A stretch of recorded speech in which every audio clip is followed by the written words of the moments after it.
ओम श्री परमात्मने नमः। गजाननं भूतगणाधिसेवितं कपितजम्बूफलचारुभक्षणम् उमासुतं शोकविनाशकारकं नमामि विघ्नेश्वरपादपङ्कजम्। गुरुर्ब्रह्मा गुरुर्विष्णु गुरुर्देवो महेश्वरा गुरुर्साक्षात् परब्रह्म तस्मै श्री गुरुवे नमः। नारायण नमस्कृत्यं नरं चैव नरोत्तमं देवीं सरस्वतीं व्यासं ततो जयमुदीरयेत्। गीताशास्त्रमिदं पुण्यं यः पठेत् प्रयतः पुमान् विष्णुः पदमवाप्नोति भयशोकादिवर्जितः। ओम नमो भगवते वासुदेवाय। सभी को ओम नमो नारायण। श्रीमद् भगवद गीता की ज्ञान चर्चा करते हुए हमने अब तक 17 अध्यायों की चर्चा की है तथा भगवद गीता के अभिप्राय को समझने का प्रयास किया है। भगवान श्री कृष्ण की इच्छा से अथवा उनकी कृपा से अब तक भगवद गीता में जो हमने जाना कि भगवान कहते हैं कि आध्यात्म मार्ग के 2 मार्ग है, 2 निष्ठाएं हैं। प्रथम सांख्य योग अर्थात ज्ञान योग और दूसरा कर्म योग। प्रथम अध्याय तो अर्जुन विषाद योग का अध्याय है। यहाँ अर्जुन के विषाद को दर्शाया गया है तथा कुरुक्षेत्र में उपस्थित योद्धाओं के बारे में बताया गया है। गीता का उपदेश दूसरे अध्याय से ही शुरू हुआ है, जहाँ भगवान ने अर्जुन को सांख्य योग के बारे में बताया है। तत्पश्चात किसी किसी अध्याय में कहीं कर्मयोग तो कहीं सांख्य योग, इनके लक्षणों के बारे में, इनकी साधनाओं के बारे में तथा इनके साधकों के बारे में भगवान ने वर्णन किया है। 17वें अध्याय तक जो भी भगवान ने उपदेश किया उन सभी उपदेशों के सार जानने के उद्देश्य से अर्जुन ने भगवान के आगे इस 18वें अध्याय में संन्यास अर्थात ज्ञान योग का और त्याग अर्थात कर्म योग का तत्व भली भांति अलग अलग जानने की इच्छा प्रकट की है। इस 18वें अध्याय में जन्म मरण रूप संसार के बंधन से सदा के लिए छूटकर परमानंद स्वरूप परमात्मा को प्राप्त कर लेने का नाम मोक्ष है। सांख्य योग के द्वारा और कर्म योग के द्वारा मोक्ष प्राप्ति का साधन बताकर श्रीमद् भगवद गीता का उपसंहार किया है। इसलिए इस 18वें अध्याय का नाम मोक्ष संन्यास योग रखा गया है। इस अध्याय में प्रथम श्लोक में अर्जुन भगवान से पूछते हैं। अर्जुन उवाच संन्यासस्य महाबाहो तत्वमिच्छामि वेदितुं त्यागस्य च ऋषिकेश पृथक् केशे निषूदन। अर्जुन बोले, हे महाबाहो, हे अंतर्यामिन, हे वासुदेव, मैं संन्यास और त्याग के तत्वों को पृथक पृथक जानना चाहता हूँ।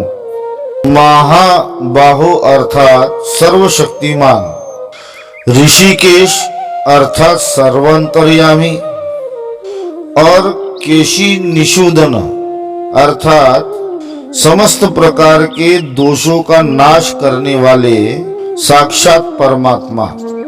इन तीन संबोधनों के साथ अर्जुन का भगवान श्री कृष्ण के प्रति दृढ़ विश्वास झलकता है। गीता के आरंभ में अर्जुन भगवान श्री कृष्ण को केवल अपना सखा मानते थे, परंतु जैसे जैसे भगवद गीता में अर्जुन की शंकाओं का समाधान होता गया और अर्जुन ने भगवान श्री कृष्ण के स्वरूप को भली भांति जाना, अब अर्जुन के भगवान श्री कृष्ण के प्रति जो संबोधन है उनमें बहुत बड़ा अंतर आया। इन संबोधनों का तात्पर्य यही है कि हे कृष्ण, आप सर्व अंतर्यामी परमात्मा हो, इसलिए संसार का ऐसा कौन सा ज्ञान है जो आपसे छुपा हुआ हो। आप अंतर्यामी हो, इसलिए मैं जो कुछ भी आपसे पूछना चाहता हूं वह भी आपसे छुपा हुआ नहीं है, आप उसे भली भांति जानते हैं। परंतु फिर भी मैं आपके चरणों में यह निवेदन करता हूं, आप मेरे मन में उठने वाली शंकाओं के विषय में मुझे इस प्रकार से समझाइए कि मैं उसे पूर्ण रूप से समझ सकूं और मेरी समस्त शंकाओं का नाश हो जाए। हे प्रभु, मैं संन्यास और त्याग इन दो निष्ठाओं के तत्वों को भली भांति अलग अलग जानना चाहता हूं। कृपया करके मेरी इस जिज्ञासा को शांत कीजिए और मेरी शंकाओं का समाधान कीजिए। यहाँ अर्जुन पृथक पृथक समझने की बात कहते हैं। कई जगह उपदेशों में कर्म योग को ज्ञान योग समझा गया है और ज्ञान योग को कर्म योग समझा गया है, क्योंकि दोनों ही मार्ग परमात्मा की प्राप्ति के हैं। इसलिए यहाँ अर्जुन पृथक पृथक ज्ञान के और त्याग के लक्षण एवं स्वरूप भी जानना चाहता है और भगवान श्री कृष्ण को इन दोनों निष्ठाओं को अलग अलग करके समझाने की भी प्रार्थना करते हैं कि दोनों का एक दूसरे का मिश्रण ना हो सके और दोनों के भेद को भली भांति समझा जा सके। अर्जुन के इस प्रकार पूछने पर भगवान कहते हैं, श्री भगवान उवाच काम्यानां कर्मणां न्यासं संन्यासं कवयो विदुः सर्वकर्म फलत्यागं प्राहुस्त्यागं विचक्षणाः। श्री भगवान बोले, कितने ही पंडित जन तो काम्य कर्मों के त्याग को संन्यास समझते हैं तथा दूसरे विचार कुशल पुरुष सब कर्मों के फल के त्याग को त्याग कहते हैं। यहाँ काम्य कर्म से तात्पर्य है उन कर्मों का जो किसी कामनाओं की पूर्ति के लिए किया जाए, अर्थात स्त्री पुत्र धन स्वर्ग आदि और प्रिय वस्तु की प्राप्ति के लिए, भौतिक सुखों की प्राप्ति के लिए, रोग बाधा आदि की मुक्ति के लिए, दुष्ग्रह पीड़ा के निवारण के लिए, जो यज्ञ दान तप और उपासना आदि की पद्धति जिसका शास्त्रों में विधान है, वेदों में शास्त्रों में विभिन्न प्रकार की फल की कामना के लिए विभिन्न प्रकार की उपासना पद्धति तथा कर्मकांड बताए गए हैं। उन कर्मकांड का उपासना पद्धतियों का उपयोग सकाम भाव से अपनी कामनाओं की पूर्ति के लिए जो किया जाए उन्हें ही भगवान यहाँ काम्य कर्म कहते हैं। भगवान यहाँ यही बात कहते हैं कि काम्य कर्मों के त्याग को ही कितने ही ऐसे पंडित जन हैं जो संन्यास समझ लेते हैं, जबकि संन्यास में भगवान ने कर्मों के त्याग को नहीं बताया। संन्यास तो कर्म फल के त्याग को बताया गया है। भगवान के कथन का यही अभिप्राय है कि संसार में ऐसे बहुत से विद्वान अथवा अपने आप को विद्वान मानने वाले, अपने आप को बुद्धिजीवी मानने वाले ऐसे भी लोग हैं जो यज्ञ, दान, तप, उपासना पद्धति आदि कर्मों का स्वरूप से त्याग कर देना ही सन्यास मानते हैं। उनके अनुसार सन्यासी वही है जो काम्य कर्मों का अनुष्ठान ही ना करे, ना ही यज्ञ करे, ना ही दान करे, जो केवल भिक्षान्न ग्रहण करे और केवल नित्य और नैमित्तिक कर्तव्य कर्मों का ही विधि पूर्वक अनुष्ठान करे। यहाँ भगवान सर्व कर्म फल त्यागम कह रहे हैं। सब प्रकार के कर्मों से भगवान का अभिप्राय शुभ कर्मों से है, अर्थात ईश्वर की भक्ति, माता पिता गुरुजनों आदि की सेवा, देवी देवताओं की यजना, यज्ञ, दान और तप, और शरीर के पालन पोषण के लिए जो कर्तव्य कर्म किए जाते हैं वे वर्णाश्रम उचित धर्म जिनका पालन करना परम आवश्यक है, तथा जिन कर्मों के न करने पर धर्म और कर्म की परंपरा में बाधा आती है, उन समस्त कर्मों को भगवान यहाँ सर्व कर्म पद के द्वारा बता रहे हैं। भगवान कहते हैं कि सर्व कर्म अर्थात संपूर्ण शुभ कर्म करते रहने पर कामना का सर्वथा त्याग कर देना चाहिए। किसी भी कर्म के साथ किसी भी प्रकार के फल का संबंध नहीं जोड़ना चाहिए। तात्पर्य यही है कि हमें कर्म की जगह कर्म के फल को त्यागना है। साथ ही भगवान यह भी कहते हैं कि कई ऐसे भी विचारशील मनुष्य है जो कर्म फल के त्याग को ही वास्तविक त्याग कहते हैं। तीसरे श्लोक में भगवान कहते हैं, त्याज्यम दोष वदित्येके कर्म प्राहुर्मनीषिणः यज्ञदान तपः कर्म न त्यजमिति चापरे। कई एक विद्वान ऐसे कहते हैं कि कर्म मात्र दोष युक्त है, इसलिए त्यागने के योग्य, और दूसरे विद्वान यह कहते हैं कि यज्ञ, दान और तप रूप कर्म त्याजने योग्य नहीं है। यहाँ भगवान यह कह रहे हैं कि संसार में कई ऐसे मनुष्य हैं जो कर्मों के त्याग को ही निष्काम कर्म योग मानते हैं। यहाँ आशय यही है कि भगवान श्री कृष्ण अर्जुन को कहते हैं कि मनुष्य यदि अपना कल्याण चाहता है तो केवल और केवल निषिद्ध कर्मों का ही त्याग करना चाहिए। शास्त्र उचित कर्म और अपने वर्ण के अनुसार जो शास्त्र मर्यादा और शास्त्र के वचन तथा शास्त्र विहित कर्मों का परित्याग नहीं करना चाहिए। चौथे श्लोक में भगवान कहते हैं, निश्चयं शृणु मे तत्र त्यागे भरत सत्तमा त्यागो हि पुरुष व्याघ्र त्रिविधः संप्रकीर्तिति। हे पुरुष श्रेष्ठ अर्जुन, संन्यास और त्याग इन दोनों में से पहले त्याग के विषय में तू मेरे निश्चय सुन, क्योंकि त्याग सात्विक, राजस और तामस भेद से 3 प्रकार का कहा गया है।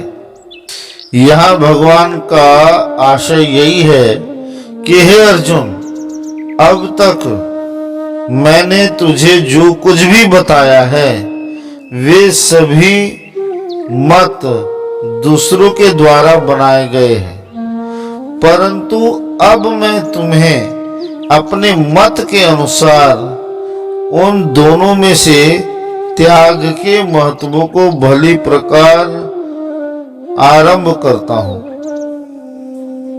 अतः तुम सावधान होकर सुनो। इस प्रकार भगवान अर्जुन को सावधान कर रहे हैं तथा यह बता रहे हैं कि जो प्रश्न तूने मुझसे पूछे उन प्रश्नों में से एक का उत्तर तू मुझसे संपूर्ण निष्ठा और श्रद्धा के साथ सुन। यहाँ भगवान स्पष्ट रूप से यह कह रहे हैं कि शास्त्रों में त्याग के जो 3 भेद बताए गए हैं अथवा माने गए हैं उनको मैं तुम्हें भली भांति बताऊंगा। इसी प्रकरण को आगे ले चलते हुए भगवान 5वें श्लोक में कहते हैं, यज्ञ दान तपः कर्म न त्याज्यम कार्यमेव तत् यज्ञो दानम तपश्चैव पावनानि मनीषणम्। यज्ञ दान और तप रूप कर्म त्याग करने योग्य नहीं है, बल्कि वह तो अवश्य कर्तव्य कर्म है, क्योंकि यज्ञ दान और तप ये तीनों ही कर्म बुद्धिमान पुरुष को पवित्र करने वाले हैं। यहाँ आशय यही है कि शास्त्रों में अपने अपने वर्ण और आश्रम के अनुसार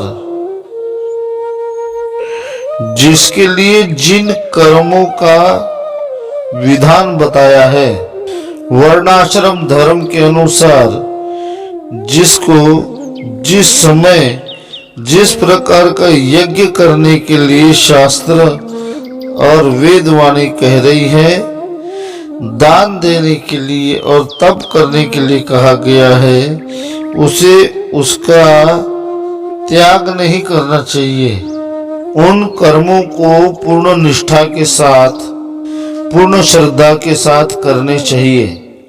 भगवान साथ ही यह भी कह रहे हैं, यहाँ यह अभिप्राय है कि वेद और शास्त्रों में अपने अपने वर्णाश्रम धर्म के अनुसार जो कर्म बताए गए हैं उन कर्मों का कभी परित्याग नहीं करना चाहिए। शास्त्र की आज्ञा का सदैव पालन करना चाहिए, अवहेलना नहीं करनी चाहिए, क्योंकि इस प्रकार के त्याग से किसी प्रकार का लाभ किसी को भी प्राप्त नहीं होता, उल्टा कई बार नुकसान ही उठाना पड़ता है। इसलिए इन कर्मों का अनुष्ठान मनुष्य को अवश्य करना चाहिए।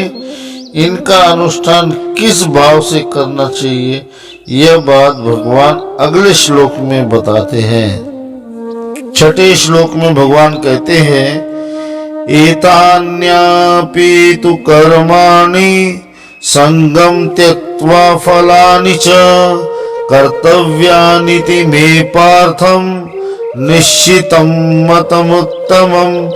इसलिए हे पार्थ, इन यज्ञ दान और तप रूप कर्मों को तथा और भी संपूर्ण कर्तव्य कर्मों को आसक्ति और फलों का त्याग करके अवश्य करना चाहिए।